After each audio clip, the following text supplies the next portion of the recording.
ఈరోజు మా పార్టీకి సంబంధించినటువంటి బీసీ విభాగం రాష్ట్ర స్థాయి, జిల్లా స్థాయి నాయకులమందరం కూడా సమావేశం కావడం జరిగింది. ముఖ్యంగా మా అందరి యొక్క ఆవేదన, మా అందరి యొక్క ఆలోచన ఈ రాష్ట్రంలో వెనుకబడినటువంటి వర్గాలపైన అయితేనేమి, మహిళలపైన అయితేనేమి, సామాన్యమైనటువంటి వ్యక్తుల మీద అయితేనేమి పెద్ద ఎత్తున ఈ 2 సంవత్సరాలుగా అడుగడుగున దాడులు, దౌర్జన్యాలు, కేసులు, అరెస్టులు ఇవి మాత్రమే కాకుండా చివరికి ఇవాళ సామాన్యమైనటువంటి రైతులకు సంబంధించినటువంటి వ్యవసాయ భూముల్లోకి చొరబడి ఆ భూముల్ని కూడా లాక్కునేటటువంటి పరిస్థితులు.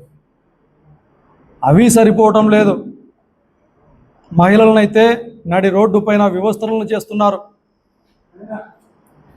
మరి ఈ కళ్ళతో ఈ రాష్ట్రంలో ఇంకా ఎన్ని ఘోరాలు చూడాలో, ఎన్ని అన్యాయాలు చూడాలో అర్థం కాని దీనస్థితిలో ఈ రాష్ట్రంలో ఉన్నటువంటి బడుగు బలహీన వర్గాల పరిస్థితి దిగజారిపోతుంది అనేసి ఈ సందర్భంగా గట్టిగా అయితే చెప్తా ఉన్నాం. మరి మచ్చుకు కొన్ని ఉదాహరణలు తీసుకుంటే ఈ జిల్లాలో విడుపునకలకు సంబంధించినటువంటి గోవిందన్ ఇక్కడే ఉన్నాడు. ఆయన ప్రస్తుతం మా పార్టీకి సంబంధించినటువంటి బీసీ విభాగంలో జిల్లా కార్యదర్శి, సుదీర్ఘంగా రాజకీయాల్లో కూడా ఉన్నటువంటి వ్యక్తి. వారి కుటుంబానికి సంబంధించి దాదాపు 2023లో 21 ఎకరాలు భూమి కొనుక్కొని వాళ్ళ అల్లుడు గారు వ్యవసాయం కోసం కష్టపడి దాదాపు 5 బోర్లు వేస్తే అందులో 3 బోర్లలో పుష్కలంగా నీళ్లు పడ్డాయి. ఏదో కష్టపడినందుకు ఫలితం దక్కుతుందేమో అనే ఒక ఆశతో, ఒక సంతోషంతో ఆ భూమిలో వ్యవసాయం చేసుకుంటుండగా ఈ టీడీపీకి సంబంధించినటువంటి వ్యక్తులు ఆ భూముల్లోకి చొరబడి అక్కడ పుష్కలంగా నీళ్ళు వస్తున్నటువంటి బోర్లని ధ్వంసం చేశారు. ధ్వంసం చేయడంతో పాటు ఆ బోర్లలో ఉన్నటువంటి కేసింగ్లను కూడా తీసుకొని వెళ్ళి నిర్దాక్షిణంగా ఆ కుటుంబంతో పాటు ఈ సమాజానికి ఎంత తీవ్రమైనటువంటి మనోవేదన కలిగించారో మనం అందరం చూస్తూ ఉన్నాం. అనంతపురం లాంటి జిల్లాల్లో వ్యవసాయం చేయాలంటే ఎంత కష్టమో, అత్యల్పమైనటువంటి వర్షపాతం ఉన్నటువంటి ఈ జిల్లాలో అంత కష్టపడే రైతులు వ్యవసాయం చేసుకుంటా ఉంటే దౌర్జన్యంగా చొరబడి ఆ భూముల్ని ఎలాగోలా లాక్కోవాలనేటటువంటి ఒక కుట్రపూరితమైనటువంటి ఆలోచన విధానంతో దాడులకు తెగబడటం. నిజంగా ఆ భూములకు సంబంధించి ఏదైనా మీకు హక్కు కానీ లేదంటే సమస్య కానీ ఉంటే చట్టపరంగా ఎన్నో పరిష్కారాలు ఉంటాయి. ఈ భూమికి సంబంధించినటువంటి గోవిందన్న కావచ్చు, వారి కుటుంబ సభ్యులు కావచ్చు, గతంలో ఎన్నోసార్లు కలెక్టర్ గారికి, ఎస్పీ గారికి, స్థానిక సిఐ గారికి, ఎస్ఐ గారికి విన్నవించారు. చివరికి న్యాయస్థానం కూడా వీరికి అండగా నిలిస్తే ఆ న్యాయస్థానానికి సంబంధించినటువంటి ఆర్డర్ కాపీలను కూడా తుంగలో తొక్కే విధంగా ఇవాళ టీడీపీ పార్టీకి సంబంధించినటువంటి నాయకులు దౌర్జన్యం చేయటం, ఇది ఎంతవరకు సమంజసం, ఎంతవరకు న్యాయం అనేసి ఈ సందర్భంగా ఆ నాయకులను అడుగుతూ ఉన్నాం. మీకు మనసాక్షి లేదా? రైతులంటే ఇంత చిన్న చూపా? మరి కష్టపడి బోర్లు వేసుకుంటే అటువంటి బోర్లను ధ్వంసం చేసేటటువంటి ఆలోచన విధానం అనేటటువంటిది భవిష్యత్తు తరాలకు మనం ఇదేనా నేర్పించేది అనేసి మా పార్టీకి సంబంధించినటువంటి బీసీ విభాగం నాయకులందరి సమక్షంలో అడుగుతా ఉన్నాం. మరి బాధితులకు న్యాయం జరిగేంత వరకు కూడా మా యొక్క పోరాటం ఆగదు అనేసి సందర్భంగా అడుగుతా ఉన్నాం.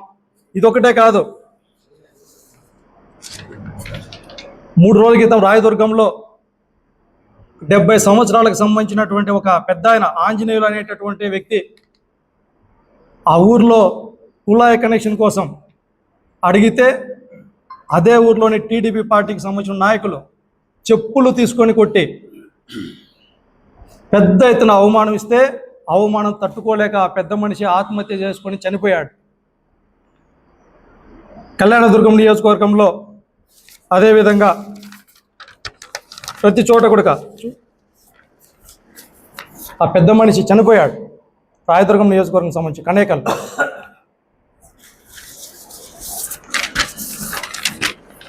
ఎంతటి అన్యాయం చూస్తున్నారు చూడండి.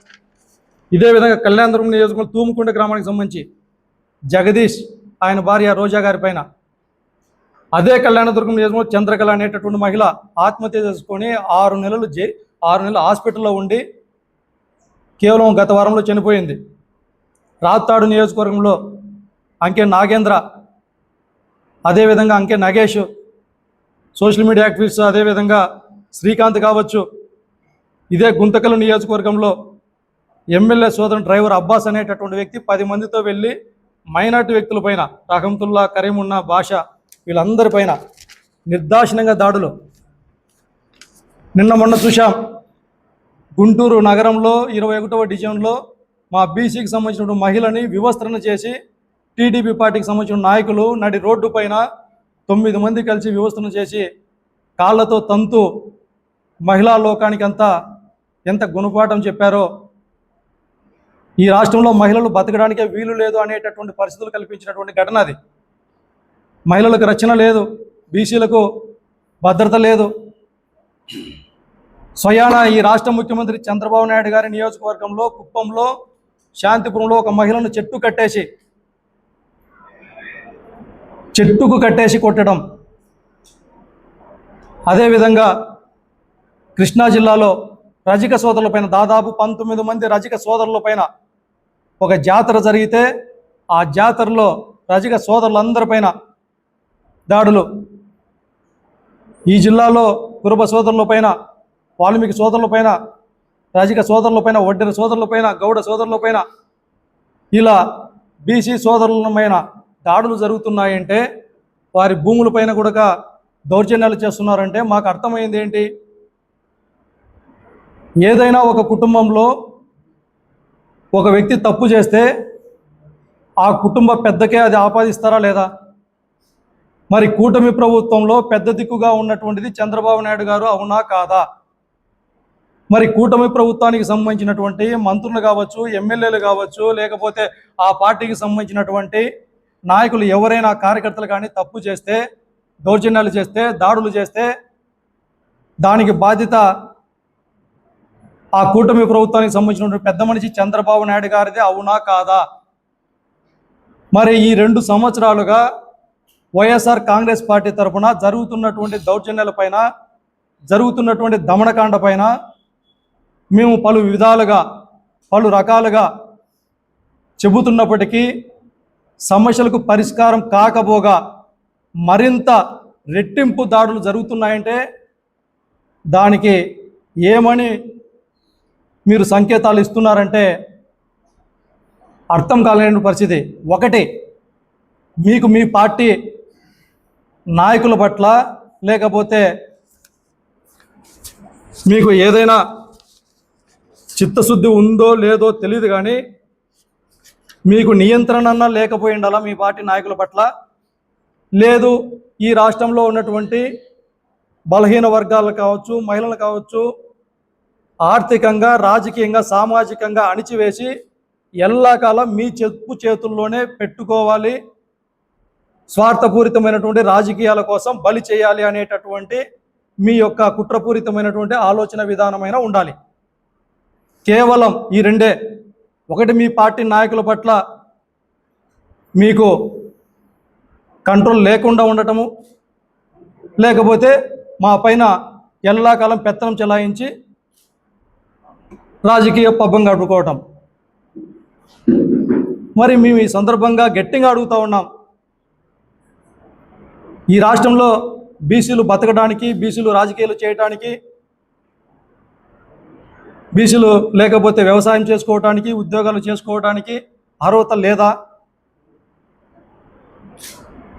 గతంలో మా నాయకుడు జగన్మోహన్ రెడ్డి గారు ముఖ్యమంత్రిగా ఉన్నప్పుడు ఈ రాష్ట్రంలో లా అండ్ ఆర్డర్ పరిస్థితి ఏ విధంగా ప్రజలకు అండగా ఉన్నాడో, మహిళలకు అండగా ఉన్నాడో సగర్వంగా ఒక వైఎస్ఆర్ కాంగ్రెస్ పార్టీ నాయకులుగా మేము తెలియజేస్తా ఉన్నాం. మహిళల కోసం దిశ యాప్ను ప్రవేశపెట్టాడు. మహిళా సాధికారికత కోసం, మహిళా నాయకత్వాన్ని పెంపొందించడం కోసం, బీసీల నాయకత్వాన్ని పెంపొందించడం కోసం, బీసీలకు రాజకీయంగా అవకాశాలు ఇచ్చి అండగా నిలిచి తలెత్తుకొని ఆత్మగౌరవంగా బతికేందుకు అవకాశాలు కల్పిస్తే, ఇవాళ బీసీల పార్టీ అని చంద్రబాబు నాయుడు చెప్పుకుంటూ నిరంతరం కాలం గడుపుకుంటూ ఎన్నికలు వచ్చిన ప్రతిసారి కూడా బీసీలకు మభ్యపెట్టేటటువంటి హామీలు ఇస్తూ ఎన్నికలు గడిచిన తర్వాత ఈ రాష్ట్రంలో బీసీలు ముందుకు పోవటానికి, బతకడానికి వీలు లేకుండా కుట్రపూరితమైనటువంటి ఆలోచన విధానాన్ని ఈ రాష్ట్రంలో కొనసాగిస్తూ ఉన్నారు. అందుకే చంద్రబాబు నాయుడు గారికి మరొకసారి కూడా సూటిగా తెలియజేస్తూ ఉన్నాం, మీకు ప్రజలు అధికారంకి ఇచ్చింది ప్రజలకు మంచి చేయడానికి, ప్రజలకు భద్రత కల్పించడానికి, ప్రజలకు రక్షణ కల్పించడానికే తప్పనిచ్చి ఈ విధంగా ప్రతినిత్యం ప్రతిరోజు మా బీసీ సోదరులపైన, వాళ్ళ భూములపైన, లేదంటే వాళ్ళ మాన ప్రాణాలపైన మీ దౌర్జన్యాలను, మీ అధికారాన్ని చూపించడానికి కాదు అనేసి చంద్రబాబు నాయుడు గారికి గట్టిగా చెప్తా ఉన్నాం. ఇదే విధమైనటువంటి పరిస్థితులు కొనసాగితే ఈ రాష్ట్రంలో వైఎస్ఆర్ కాంగ్రెస్ పార్టీ బాధితుల పక్షాన, బీసీల పక్షాన, రైతుల పక్షాన, మహిళల పక్షాన, నిరుద్యోగుల పక్షాన, ప్రతి ఒక్కరి పక్షాన కూడా పెద్ద ఎత్తున ఆందోళనకు శ్రీకారం చుట్టబోతున్నామనేసి ఈ సందర్భంగా గట్టిగా తెలియజేస్తూ, ఇప్పటికైనా ఏదైతే భూముల్లోకి చొరబడినటువంటి వ్యక్తులపైన చట్టపరంగా చర్యలు తీసుకోవాలా. ఎన్నోసార్లు ఇప్పటికే మా పార్టీలకు సంబంధించినటువంటి సమన్వయకర్తలు అయితేనేమి, జిల్లా ప్రతి ఒక్కరు కూడా ఎస్పీ గారితో మాట్లాడారు, కలెక్టర్ గారితో మాట్లాడారు. స్వయంగా న్యాయస్థానాలు కూడా చెప్పినా కూడా మీరు పట్టించుకోలేదంటే కేవలం అధికారం ఉంది అనేటటువంటి అహంకారమే తప్పనిచ్చి మరొకటి కాదు అనేసి సందర్భంగా తెలియజేస్తా ఉన్నాం. కాబట్టి ఇప్పటికైనా బాధితుల పక్షాన అధికారులు నిలబడి సత్వరమే రైతులకు న్యాయంగా వారి భూములను ఏ విధంగా అయితే చట్టపరంగా ఉంటాయో ఆ విధంగా వారికి సంక్రమించేటటువంటి విధంగా చేయాలి. లేకపోతే స్వయంగా ఆ భూముల దగ్గరికి వైఎస్ఆర్ కాంగ్రెస్ పార్టీ నాయకులతో సహా అందరం కలిసి వెళ్ళి బాధితుల పక్షాన నిలబడతామనేసి ఈ సందర్భంగా గట్టిగా తెలియజేస్తా ఉన్నాం. మీడియా వారందరికీ నమస్కారం. ఈరోజు కూటమి ప్రభుత్వము బీసీల పార్టీ అని గొప్పగా చెప్పుకుంటుంది. కానీ కూటమి ప్రభుత్వం వచ్చిన తర్వాత బీసీ, ఎస్సీ, ఎస్టీ, మైనార్టీలపైనే హత్యలు, అత్యాచారాలు ఎక్కువగా జరుగుతున్నాయి.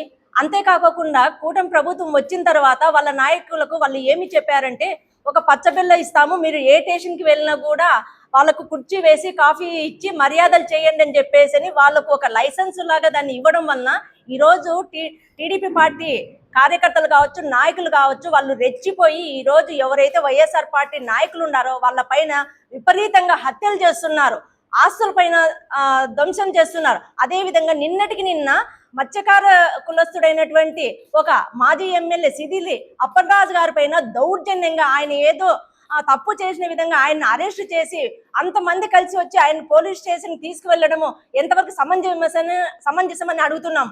అంతేకాకుండా ఈ రోజు ఎవరైతే ప్రశ్నిస్తారో వాళ్ళందరిపైన అక్రమ కేసులు బనాయిస్తున్నారు, ఆస్తులు ధ్వంసం చేస్తున్నారు. అంతేకాకుండా నిన్నటికి నిన్న అనంతపూర్లో తీసుకుంటే ఒక కులస్తుడు ప్రశ్నించినాడని చెప్పేసి ఆ అబ్బాయిని ఎంత దారుణంగా కొట్టి హింసించి అబ్బాయిని వేధించినారో ప్రతి ఒక్కరం కూడా చూస్తాము. ఈ రోజు ఎక్కడ చూసినా కూడా వైఎస్ఆర్ పార్టీ నాయకుల పైన ఇంత దారుణంగా పెచ్చు మీరిన విధంగా ఈ రోజు దౌర్జన్యాలు చేస్తున్నారంటే కూటమి ప్రభుత్వంలో ఉన్నటువంటి ఎమ్మెల్యేలు కావచ్చు, అక్కడ ఉన్నటువంటి నారా చంద్రబాబు నాయుడు గారు కావచ్చు, పవన్ కళ్యాణ్ గారు కావచ్చు, వీళ్ళ ధైర్యాన్ని చూసుకొని ఈ రోజు టీడీపీ నాయకులందరూ ఈ విధంగా ఆ, దౌర్జన్యాలు చేస్తున్నారు. అంతేకాకోకుండా ఈరోజు పోలీసు వ్యవస్థ కూడా నిర్వీర్యమైపోయినది. ఎందుకంటే కూటమి ప్రభుత్వానికి వాళ్ళు ఒక తొత్తుల్లాగా మారి ఈ రోజు ఎవరైతే దౌర్జన్యాలు చేసినారో వాళ్ళపైన కేసులు పెట్టుకోకుండా ప్రశ్నిస్తామో వాళ్ళపైన నాన్ బెయిల్ కేసులు పెడుతూ ఈ రోజు దౌర్జన్యంగా వాళ్ళను జైళ్ళకు పంపిస్తూ వాళ్ళను మానసికంగా శోభకు గురి చేస్తున్నారు. కూటమి ప్రభుత్వానికి మేము ఒకటే హెచ్చరిస్తున్నాం. ఆ రోజు మీరు ఏం చెప్పారు? మహిళలకు మేము న్యాయం చేస్తాము, అది చేస్తాము, 100 మందికి పారిశ్రామికవేత్తలు చేస్తామని చెప్పారు. మీరు మొన్న రాజ్యసభలో ఎంత మందికి మీరు మహిళలకు స్థానం కల్పించారని చెప్పేసి మేము మిమ్మల్ని ప్రశ్నిస్తున్నాం. ఆ రోజు పవన్ కళ్యాణ్ గారు ఏం చెప్పారు? ఎలక్షన్లకు ముందు ప్రీతి సుగాలి విషయం ఆయన అడ్డు పెట్టుకొని ఆయన గెలిచిన తర్వాత ఈ రోజు ఒక్క మహిళకు కూడా ఇన్ని అన్యాయాలు జరుగుతుంటే ఎక్కడైనా ప్రశ్నిస్తున్నారా అని చెప్పేసి మేము పవన్ కళ్యాణ్ గారిని అడుగుతున్నాము. కానీ ఈ విధంగా ఎందుకు జరుగుతున్నాయంటే లోకేష్ బాబు గారు ఎన్ని అరాచకాలు, ఎన్ని కేసులు మీ పైన ఉంటాయో మేము అన్ని పదవులు మీకు ఇస్తామని చెప్పేసి టీడీపీ నాయకులకు ఒక భరోసా ఇవ్వడం వల్ల వాళ్ళు పార్టీ పదవుల కోసం ఈ రోజు దౌర్జన్యాలు చేస్తున్నారు, హత్యలు చేస్తున్నారు, అమ్మాయిల పైన అఘాయిత్యాలు చేస్తున్నారు, అత్యాచారాలు చేస్తున్నారు. ఎక్కడే గాని ఈ 2 సంవత్సరాలలో ప్రజలు క్షేమంగా ఉన్నాము, ఆడపిల్లలు ధైర్యంగా బయటికి వెళ్తామని చెప్పేసి ఏ నమ్మకం కూడా లేదు. అదే విధంగా తీసుకుంటే వైఎస్ఆర్ గారి ప్రభుత్వంలో జగనన్న దిశ పోలీస్ స్టేషన్ తీసుకుని వస్తే వీళ్ళు దాన్ని నిర్వీర్యం చేసి శక్తి యాప్గా రూపొందించినారు. మేము నారా చంద్రబాబు నాయుడు గారికి చెప్తున్నారు, నారా వారికి నారా శక్తి ఏంటో మేము రాబోయే కాలంలో మా శక్తి ఏందో మేము నిరూపిస్తాము. కాబట్టి బీసీ ఎస్టీల పైన దౌర్జన్యాలు, హత్యలు, అత్యాచారాలు చేస్తే రాబోయే కాలంలో మీకు తగిన బుద్ధి చెప్తామని చెప్పేసి ఈ బీసీ తరఫున మేమందరము తెలియజేస్తున్నాము.